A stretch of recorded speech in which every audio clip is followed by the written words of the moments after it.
이제 점점 녹음이 짙어지고 나무의 그늘이 시원해지는 계절입니다. 그래서 오늘은 나무가 생각나는 동네로 왔어요. 분당 느티마을 4단지 리모델링 더샵 분당 하이스트. 분당은 한국 신도시 개발의 상징이자 가장 성공한 신도시이기도 합니다. 1기 신도시 동기들 사이에서는 일산 신도시랑 많이 비교되면서 천당 아래 분당이라고 불렸죠. 베드타운으로 출발하고 중산층이 이주한 건 똑같았어요. 근데 2기 신도시가 개발될 때 분당에는 판교라는 동생이 생겼습니다. 우리보다 서울이 더 가까운 경쟁 관계의 베드타운 도시가 아니라 부족했던 자족 기능을 보충해주는 도시가 생긴 거죠. 물론 판교도 분당의 도움을 받았어요. 개발 초기 허허벌판일 때는 분당이라는 원숙한 도시의 인프라를 공유하면서 성장했으니까요.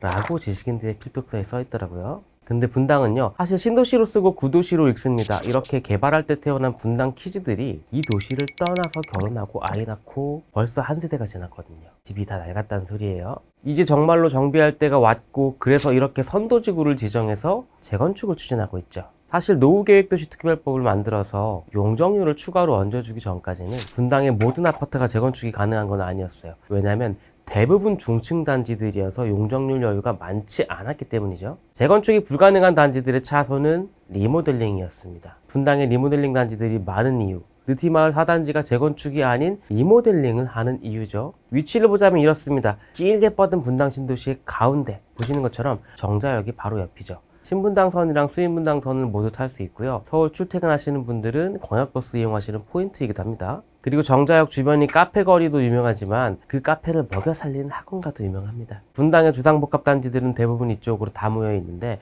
저 뒤편이 경부고속도로거든요. 우리가 서울요금소 지나면서 봤던 회사들도 다 이쪽에 있습니다. 먼저 두산, 건물 참 멋지죠. 동대문 두타시절이랑은 달라요. 또 우리 모두 아이디 하나쯤은 갖고 있는 네이버. 옆에 있는 미켈란 쉐르비르잔 단지는 네이버랑 소송도 했었어요. 너희 건물에 빚 반납돼서 못 살겠다. 이겼어요. 이번에는 요금소 북측으로 보이는 회색 건물 HD 현대 R&D 센터도 있습니다. 굉장히 모던하고 멋있는 건물이에요. 제가 이 건물들 왜 보여드리냐면 분당이 베드타운으로 개발된 곳이긴 하지만 규모가 큰 기업들이 제법 들어와 있다. 이 설명을 하고 싶었던 거예요.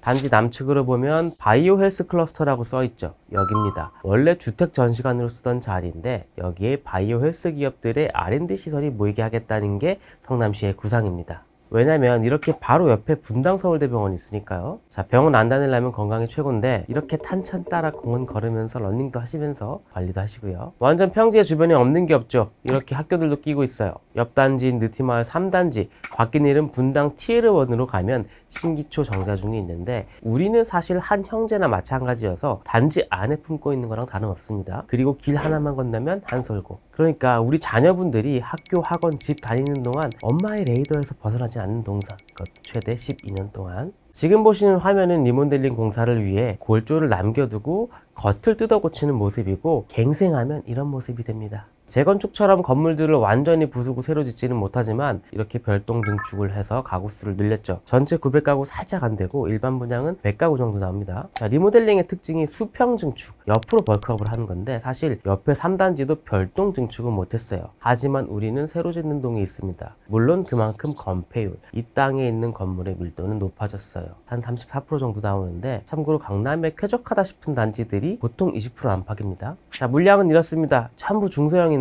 문제는 가격이죠.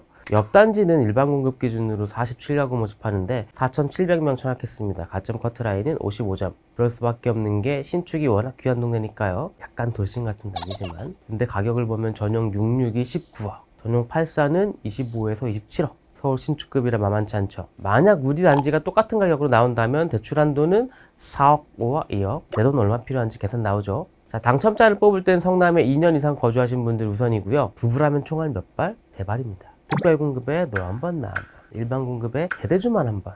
다만 특별공급도 생애 최초 노부모 부양은 세대주만 청약할 수 있어요. 스카이라운지, 사우나, 게스트하우스, 리모델링이지만 커뮤니티 시설은 최대한 넣었습니다. 사실 최고의 스펙은 이거예요. 주차는 가구당 1.7대. 그냥 대충 선에 걸쳐서 막 세우셨답니다. 일정은 이렇습니다. 아직 공고가 안 나왔기 때문에 더 세부적인 걸 보여드리진 못하지만 자리가 절반이니까요. 행운 가득한 봄이 되길 바랍니다. 그럼 이만 총총.